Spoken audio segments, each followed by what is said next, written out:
Welcome, my friends. Thank you, as always. I smile at how adept we're all becoming at feeling each other through the internet, through video, through phones. We finally develop these skills when it becomes a necessity. And nothing wrong with that. The important thing is that these skills become developed within us. And this is very much the focus of today's journey that we'll be taking.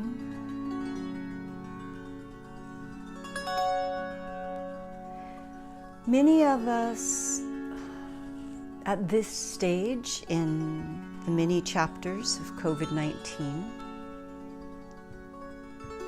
are finding that we have people that we're very concerned about but very separate from. Many of us have parents, grandparents, or elderly friends,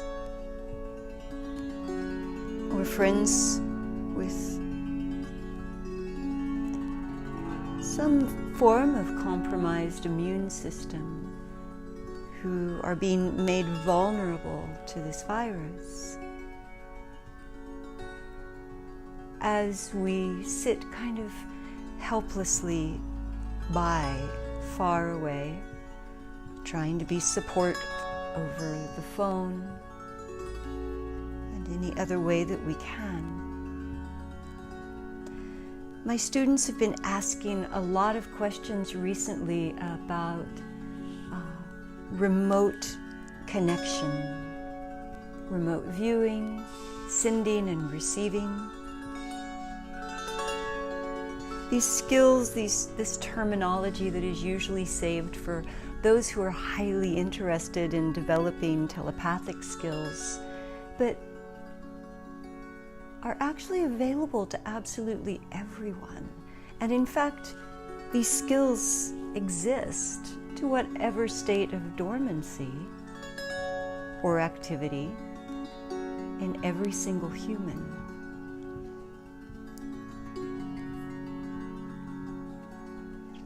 And so, isn't it a lovely thing to be with our loved ones, even when we're far away? And to be with those who are maybe on the edge or looking down both tunnels, one towards life as it has been known, and the other tunnel towards the light, the true home.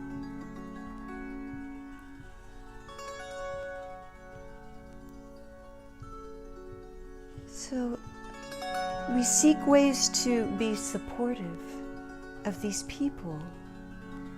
And the most important thing, I believe, is to remember that as they hover in that in-between space, having access to both directions, staying or leaving. And there's many perspectives over which one of those statements represents home.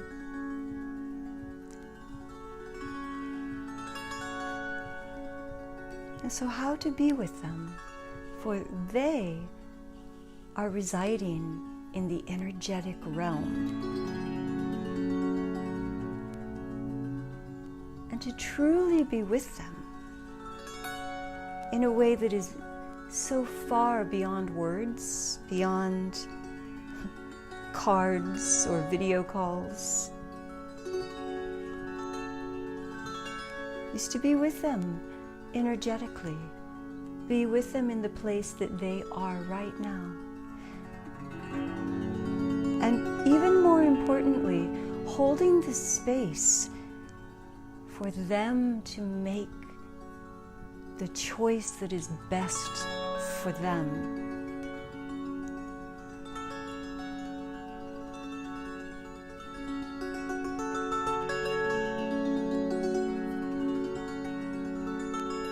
Another way to state this is letting go of attachment, so that things, all things, can unfold to their greatest possible destination. And so let's open our hearts now. Let's take a breath collectively. On the next inhale, let's take the deepest, fullest breath of this week so far. And hold it at the top for a moment.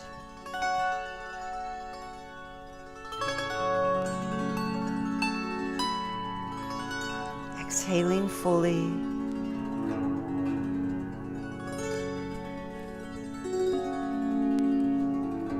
On the next inhale, really inhale up all distraction, all debris, all mind objects, everything that is anything other than the real truth, the one known by the subconscious, by the high self, by spirit. On your inhale, really gather it all to you. Hold it there. Gather a little more.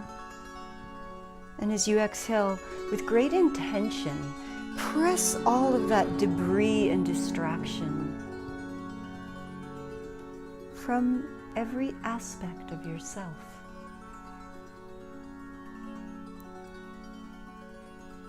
Feel yourself become softer, more fluid and lighter.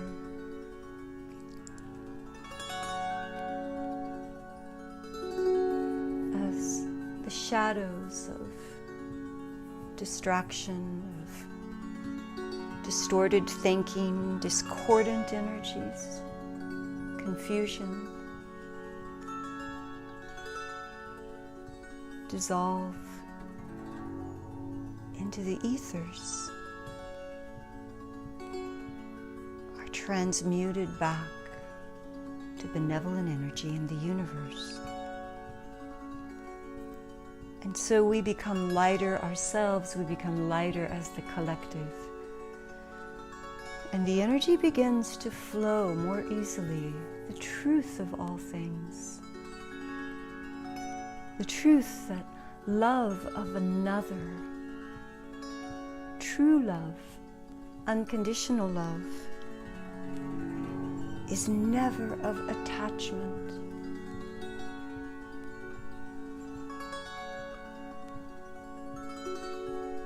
For only in the freedom of non-attachment can the order of things fall perfectly into place from the perspective of the soul's journey.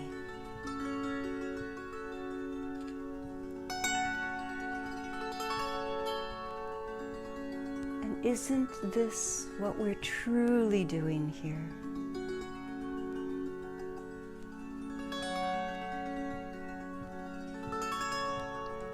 Journeying the soul through a lifetime in this physical form, on this deeply interesting, if not conflicted planet, species.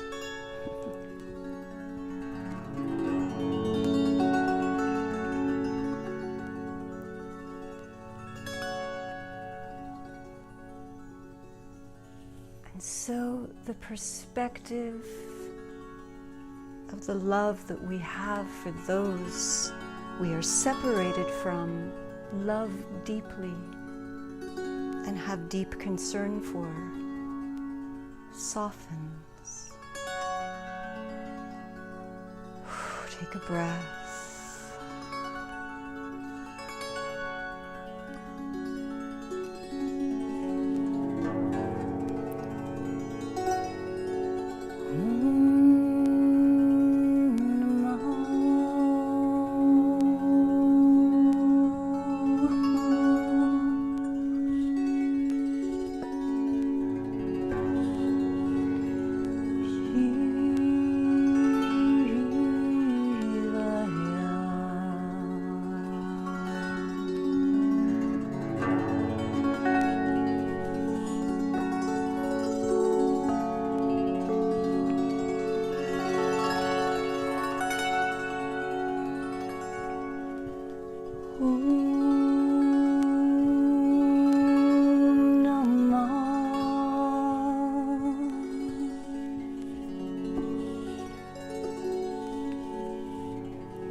So we breathe into the pain of detaching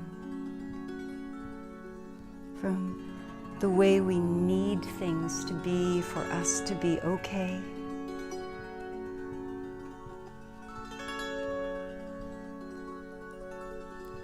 Knowing that as long as we breathe,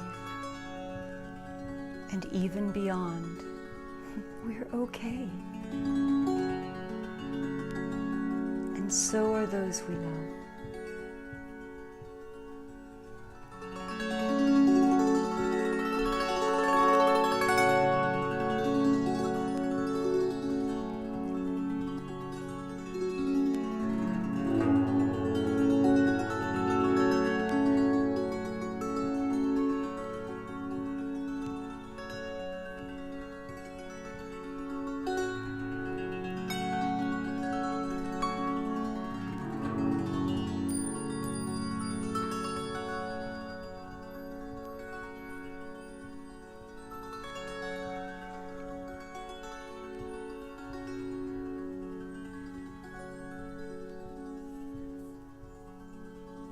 On occasion,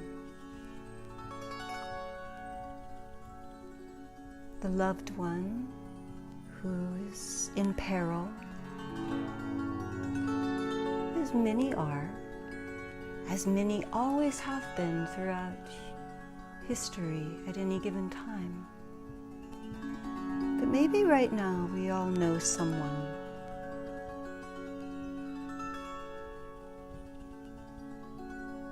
that we would really like to hold close to us physically, to look into their eyes and hold them.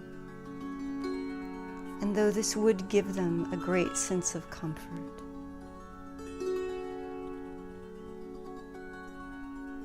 let's hold that person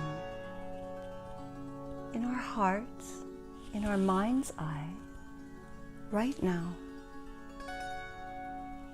for the purpose of bringing them that comfort and maybe even a deeper sense of comfort.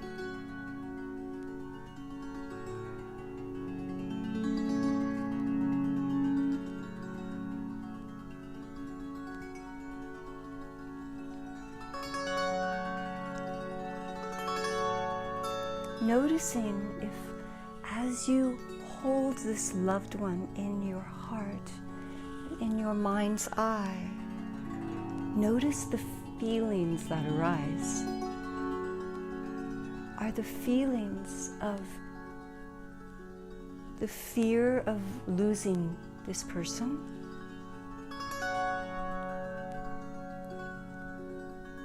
The anxiety, the fear,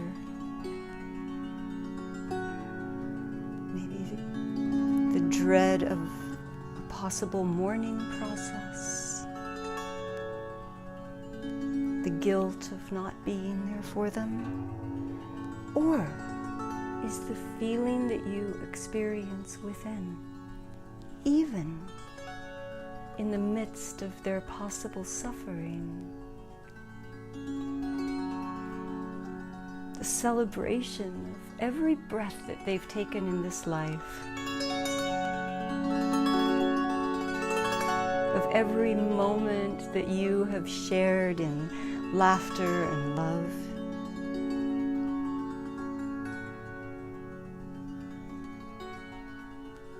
And in honoring of their own proximity, their own closeness to their true soul self at this moment, like a temple.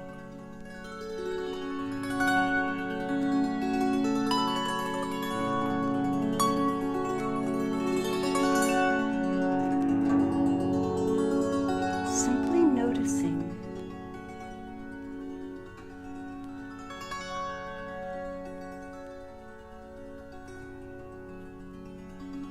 and if the feeling within is that feeling of attachment, of need to hold on to the way things were,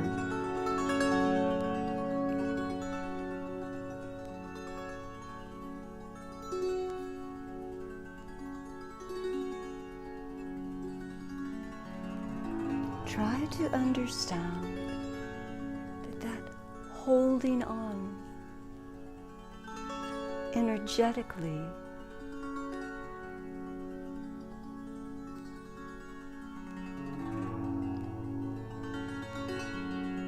tethers them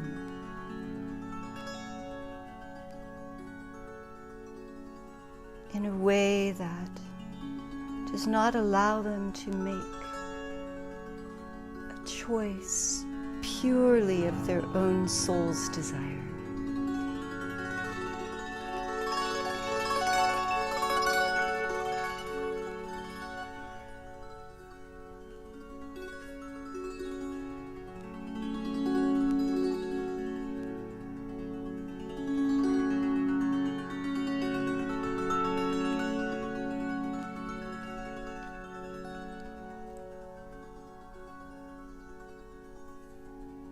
Energetically, this tethering, this weight, potentially cause a sense of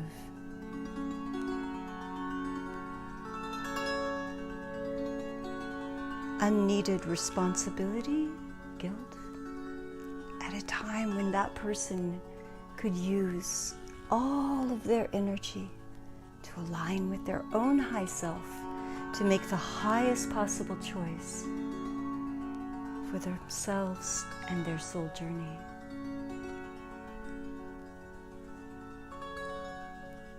Whereas, by holding the space of letting go, of detachment, in the name of love and honor, that person is free to reside in the fullest of their energy.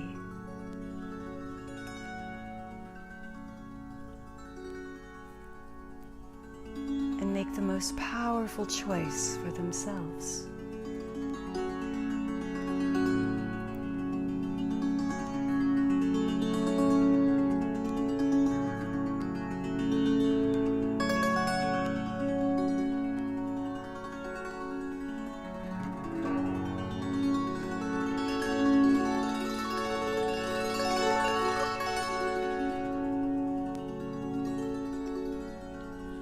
This opens the possibility even greater for this person to stay here in this realm where it feels light, free, supportive, and flowing.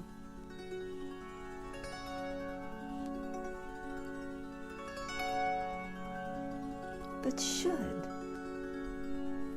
this person choose to exit this realm, we can know in our hearts that as we were holding a detached, open space of love for this person,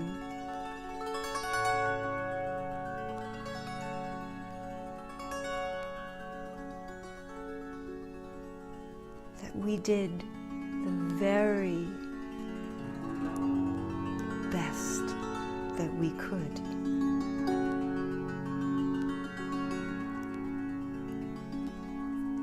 And we can receive the gratitude in return.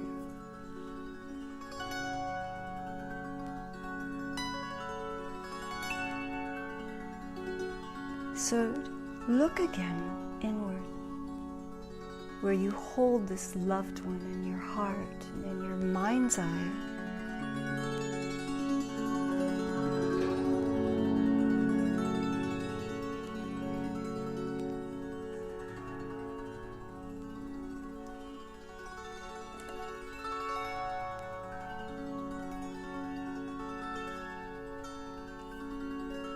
And allow the golden effervescent light of truth, of balance, harmony, oneness with all things to begin to dance freely around this loved one.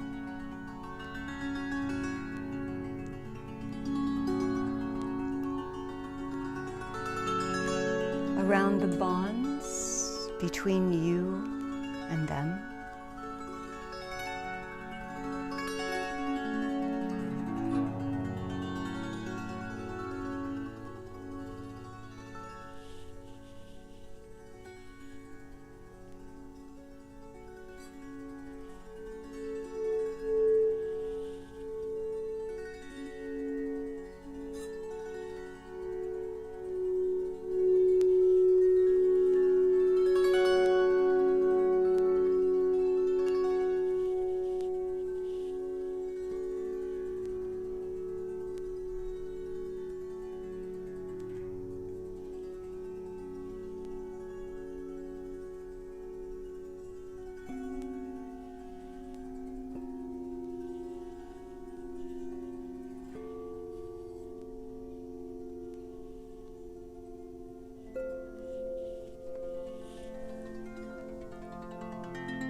Allow for the lightness of the truth that exists at the heart of every human relationship, beyond.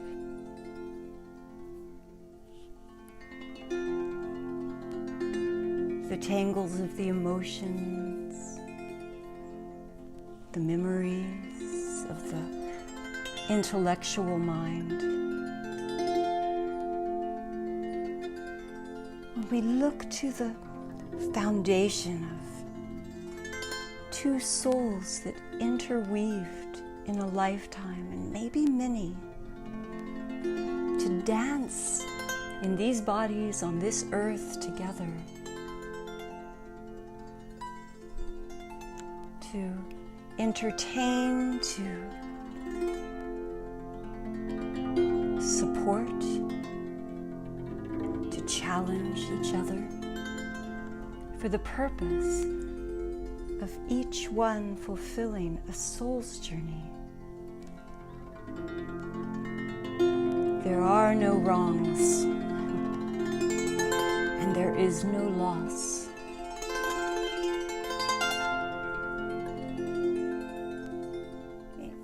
In this realm, difficult as it can be to access when we grieve.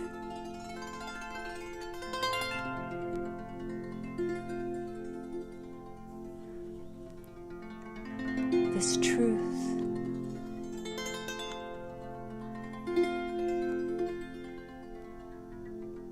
always resides as the foundation of all relationship.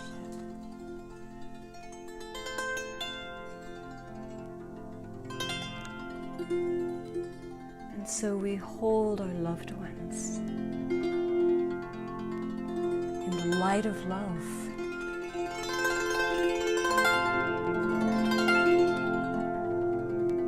We open our hearts and pour forth true, unconditional love, detached love.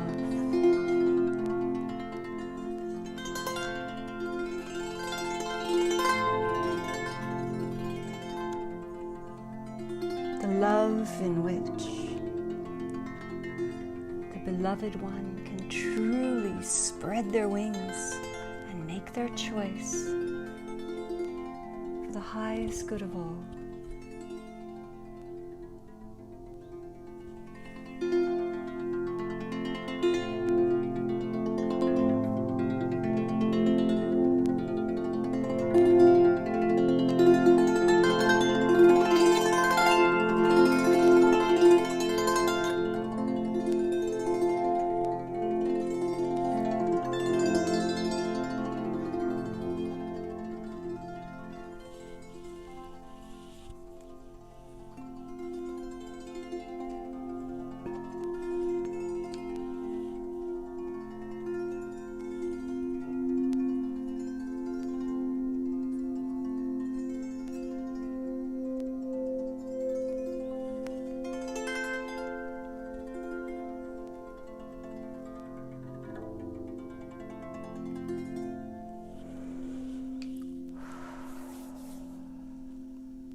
So today I'd like to leave you in this sacred space, leave you to continue this work, this alignment on your own.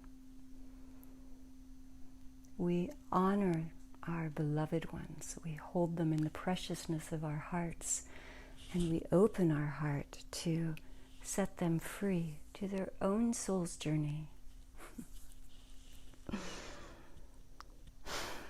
It is the most noble effort we can ever make in this lifetime. With that, I say, aho, namaste. Thank you so much for joining me here today. You can find me many different places. Shelly Reef is a good place to start. If anyone is interested in the beginner's training for therapy harps that begins this Saturday, get in touch with me right away.